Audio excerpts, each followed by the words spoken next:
அன்று மாலை காரியாலயத்திலிருந்து களைப்போடு வீட்டுக்கு வந்தான் ராமசந்திரன். சட்டையை கழற்றி மாட்டிவிட்டு நாட்காலியில் உட்கார்ந்தான். அவன் மனைவி சாரதா காப்பியை கொண்டு வந்து மேஜை மீது வைத்துவிட்டு, ஏன் இன்றைக்கு இவ்வளவு நேரம்? வேலை அதிகமோ என்று பரிவாக கேட்டாள்.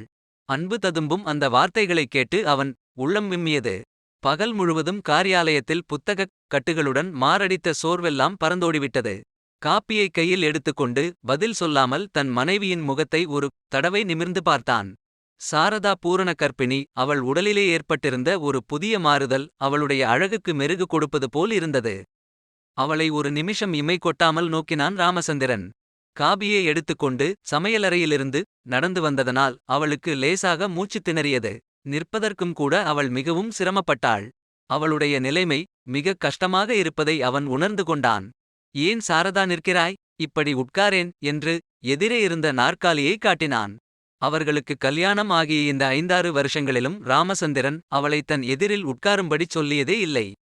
இப்பொழுது அவன் அப்படிச் சொல்வது தன்னை கேலி செய்வது போல் இருந்தது சாரதாவுக்கு. நம்முடைய நிலைமையை புரிந்து கொண்டுதான் அப்படிச் சொல்லுகிறான் என்று எண்ணியவுடன் சாரதாவுக்கு ஒரே வெட்கமாக இருந்தது. தலையை குனிந்த வண்ணம் லேசாகச் சிரித்துக்கொண்டே, பரிகாசம் செய்கிறீர்களோ என்றாள். இல்லை சாரதா, நிற்பதற்கே கஷ்டப்படுகிறாய். வரவர உன்னால் ஒன்றுமே செய்ய முடியவில்லை. இதை நான் கவனித்துக் கொண்டுதான் இருக்கிறேன். ஆனால் நான் என்ன செய்வது சாரதா? என் தாயாவது உயிரோடு இருந்தால் இந்த சமயத்தில் உனக்கு உதவியாக இருக்கும் என்று இரக்கத்தோடு கூறினான். சாரதாவுக்கு தன்னுடைய தங்கை வசந்தியை ஒரு தடவை தன் வீட்டுக்கு அழைத்து வர வேண்டும் என்று வெகு நாளாகவே ஆசை. இந்த சமயத்தை அதற்கு பயன்படுத்திக் கொள்ள எண்ணினாள். வசந்திக்கு கல்யாணம் ஆனதிலிருந்து நாம் அவளை ஒரு தடவை கூட அழைக்கவில்லையே. அவளையும் மாப்பிள்ளையையும் இங்கே அழைத்து வந்தால் எனக்கும் உதவியாக இருக்கும். அவர்களுக்கு விருந்து செய்தது போலவும் ஆகும் என்றாள். ராமசந்திரனுக்கும் இந்த யோசனை சரியாகவே தோன்றியது. மறுநாளே புறப்பட்டுப் போய் வசந்தியையும் அவள் புருஷன் பாலகிருஷ்ணனையும் அழைத்து வந்தான். வசந்தி வந்ததிலிருந்து சாரதாவுக்கு நிரம்பவும் வசதியாக இருந்தது. சமையல் முதலிய எல்லா வேலைகளையும் அவளே கவனித்துக் கொண்டாள்.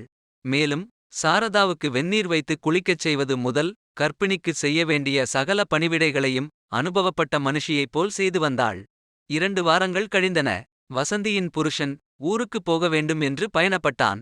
வசந்தியை அவனுடன் அனுப்புவதற்கு சாரதாவுக்கு இஷ்டமில்லை. வசந்தி இன்னும் கொஞ்ச நாள் இங்கேயே இருக்கட்டும். அவசரப்பட்டால் அவரை மட்டும் போய்விட்டு வரச் சொல்லுங்கள் என்று தன் புருஷனிடம் கூறினாள் சாரதா. பாலகிருஷ்ணனிடம் இதை சொன்னான் ராமசந்திரன். சாரதாவும் கதவுமறைவிலே நின்று கொண்டு மெதுவாக, வசந்தி இருப்பது எனக்கு ரொம்ப உதவியாக இருக்கிறது. இன்னும் கொஞ்ச நாள் இங்கேயே இருந்தால் நல்லது என்றாள். பாலகிருஷ்ணன் மிகவும் நல்ல குணம் உள்ளவன். சாரதாவிடமும் ராமசந்திரனிடமும் அவனுக்கு மிகவும் மதிப்பு உண்டு. அதற்கென்ன, இருந்துவிட்டு வரட்டுமே. எனக்கு முக்கியமான வேலைகள் இருக்கின்றன. நான் மட்டும் போகிறேன். வசந்தியை பிறகு நீங்களே அழைத்து வந்து விட்டுவிடுங்கள் என்று கூறிவிட்டு அவன் ஊருக்குப் போய் விட்டான். குடும்ப நிர்வாகம் முழுவதையும் வசந்தியே கவனித்துக் கொண்டாள். ராமசந்திரனுக்கு வீட்டைப் பற்றி கவலைப்பட வேண்டிய அவசியமே இல்லை. வழக்கம் போல் அவனுடைய வேலைக்கு போய் வந்து கொண்டிருந்தான். ஒரு நாள் மாலை ஆபீஸிலிருந்து வீட்டுக்கு வந்தான்.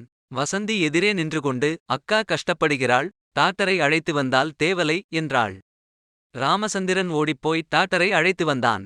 அவர்கள் வருவதற்கு முன்பே ஆண் குழந்தை பிறந்துவிட்டது என்று வெகு ஆனந்தத்தோடு கூறினாள் வசந்தி. ராமசந்திரனின் சந்தோஷத்திற்கு அளவே இல்லை. அதற்குப் பிறகு வீட்டு வேலைகளுடன் சாரதாவுக்கு நர்ஸ் உத்தியோகத்தையும் வசந்தியே பார்த்து கொண்டாள்.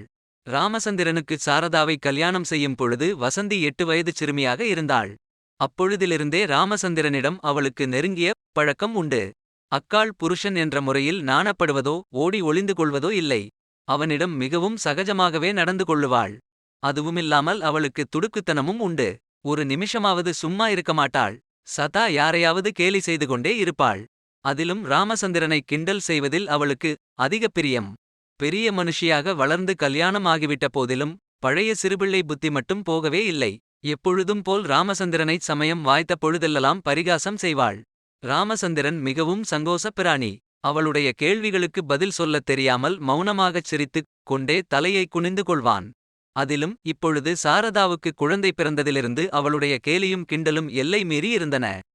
சாரதா பிரசவ அறையில் இருந்ததனால் ராமசந்திரனுக்கு சாதம் போடுவது முதல் படுக்கை ஒழுங்கு செய்து வைப்பது வரையில் எல்லாவற்றையும் வசந்தியே தான் செய்தாள். எனவே அவன் சாப்பிடும் பொழுதும் ஆபீசுக்கு புறப்படும் பொழுதும் ஏதாவது கேலி செய்து கொண்டே இருந்தாள். குழந்தையை எடுத்து வந்து அவனிடம் காட்டி காட்டி பரிகாசம் செய்து கொண்டே இருந்தாள். சிற்சில சமயங்களில் குழந்தையை வேடிக்கை காட்டும் சாக்கை வைத்துக் கொண்டு அவனை தொட்டு கைச் சரகங்கள் கூட செய்ய ஆரம்பித்து விட்டாள்.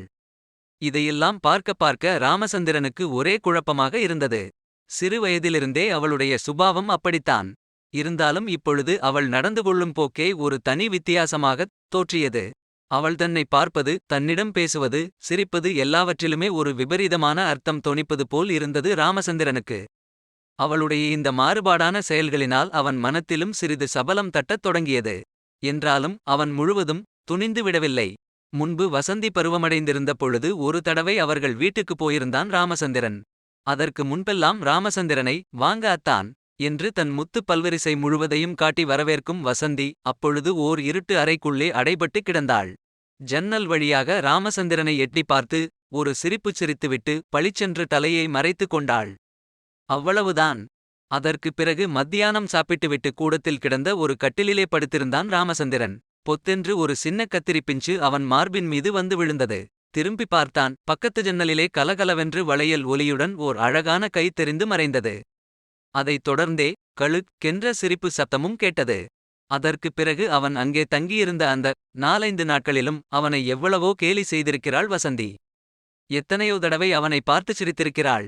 அந்த காட்சிகளெல்லாம் அவன் கண் முன் தோன்றி மறைந்தன. அப்பொழுதெல்லாம் நம்மை விரும்பித்தான் அப்படியெல்லாம் செய்தாளா? அது சரியாகவே இருந்தாலும் இப்பொழுதுதான் அவளுக்கு கல்யாணமாகிவிட்டதே. இன்னும் அவள் என்னை விரும்புகிறாளா? அதனால்தான் இப்படியெல்லாம் நடந்து கொள்ளுகிறாளா? சே, என்ன முட்டாள்தனம்! தன்னுடைய அக்கா புருஷன் என்பதனால் அவள் அவ்வளவு பிரியமாக இருக்கிறாள். சிறு வயதிலிருந்தே பழகிவிட்டபடியால் ரொம்ப சகஜமாக நடந்து கொள்ளுகிறான். அதற்காக நாம் இப்படி கேவலமாக அர்த்தம் செய்து கொள்ளுவதா? நாம் தவறுதலாக அவளை ஏதாவது கேட்டுவிட்டால் நம்மை பற்றி என்ன நினைத்துக் கொள்ளுவாள்? இவ்வளவு காலமாக அவள் நம்மிடம் வைத்திருந்த மரியாதை எல்லாம் என்ன ஆகும்? இன்னும் என்னவெல்லாமோ அவன் மனம் அலைபாய்ந்தது. சி, எவ்வளவு படுமோசமாக போய்விடப் பார்த்தேன் என்று தன்னைத்தானே நிந்தித்துக் கொண்டான். தன் மனத்தை மிகவும் திடப்படுத்திக் கொண்டான். இந்த நிலைமையிலே 2 மாதங்கள் ஓடி மறைந்தன. இதற்குள் சாரதாவுக்கும் உடம்பு ஓரளவு குணமாகிவிட்டது. ஒருநாள் பாலகிருஷ்ணனிடமிருந்து ஒரு கடிதம் வந்தது. அதிலே வசந்தியை கொண்டுவந்து விடும்படி எழுதியிருந்தான். அவளை அழைத்து வந்து 2 மாதங்களுக்கு மேல் ஆகிவிட்டபடியால் உடனே அழைத்துக் கொண்டு போய்விட்டு வரும்படி சாரதாவே தன் கணவனை பிரயாணப்படுத்தினாள். வசந்தியும் ராமசந்திரனும் ஊருக்குப் புறப்பட்டார்கள். வசந்தியை அழைத்து வந்து விட்ட மறுநாளே ஊருக்குக் கிளம்பினான் ராமசந்திரன். அவன் போய்விடப் போகிறான் என்பதை நினைக்கும் பொழுது வசந்திக்கு பெரிய மனக்குறையாக இருந்தது. இன்னும் 2 நாள் தங்கியிருக்கக் கூடாதா என்று கேட்டுக்கொண்டாள். தன் புருஷனிடமும் கூறிச் சொல்லச் சொன்னாள். அவர்களுடைய வேண்டுகோளின்படியே ராமசந்திரன் தங்கிவிட்டான். வசந்தி எப்பொழுதையும் விட அவனிடம் மிகவும் நெருக்கமாக நடந்து கொண்டாள். அந்த 2 நாட்களிலும் தன்னுள்ளத்தையே திறந்து காட்டிவிட்டாள். ராமசந்திரனின் மனம் தடுமாறியது. அவள் தன்னை விரும்புகிறாள், தனக்காக அவள் துடிதுடித்துக் கொண்டிருக்கிறாள் என்பதை நன்றாக புரிந்து கொண்டான். தன் வீட்டிலே இருக்கும் பொழுது அவள் எத்தனையோ தடவை தன்னுடைய விருப்பத்தை ஜாடையாக காட்டியதெல்லாம் அவன் நினைவுக்கு வந்தது. சே, அவள் கருத்தை புரிந்து கொள்ளாமல் ஏமாந்துவிட்டோம் என்று எண்ணியவுடன் அவனுக்கே பெரிய அவமானமாக இருந்தது. இவ்வித மனக்குழப்பத்திலேயே அந்த 2 தினங்களும் உருண்டோடிவிட்டன. ராமசந்திரன் அன்று ஊருக்குப் புறப்பட தயாராகிக் கொண்டிருந்தான். இதை பார்த்த வசந்திக்கு இருப்பு கொள்ளவில்லை. இவன் நம்மிடமிருந்து பிரிந்து போகிறான். நம்முடைய ஆசைகளெல்லாம் நிறைவேறாமல் அழிந்துவிடப் போகின்றன. வெகு நாட்களாக நாம் கண்டு கொண்டிருந்த கனவு இப்பொழுது நிச்சயமாக பலிக்காமலே போய்விடப் போகிறது என்று எண்ணும் பொழுது அவள் மனம் துடிதுடித்தது. இன்னும் சற்று நேரத்திற்கெல்லாம் அவன் போய்விடப் போகிறான் என்று நினைத்தவுடன் தன்னுடைய இருதயத்திலிருந்து ஏதோ ஒன்று நழுவி விழுந்து கொண்டிருப்பது போல் இருந்தது அவளுக்கு. அவசரவசரமாக வந்து வெளியே எட்டி பார்த்தாள். பாலகிருஷ்ணன் வராந்தாவில் கிடந்த ஒரு பெஞ்சியிலே உட்கார்ந்திருந்தான். அந்த பக்கம் திரும்பினாள். ஹாலின் முன்பக்கத்திலுள்ள அறைக்குள்ளே கண்ணாடிக்கு முன்னால் நின்று கிராப்பைச் சீவிக் கொண்டிருந்தான் ராமசந்திரன். அந்த அறையின் வாயிலிலே அவனுக்கு பின்புறமாக போய் நின்று கொண்டு ஒரு கணம் உற்று நோக்கினாள் வசந்தி. எதிரே இருந்த நிலைக் கண்ணாடியில் ராமசந்திரனின் உருவம் பிரதிபலித்துக் கொண்டிருந்தது.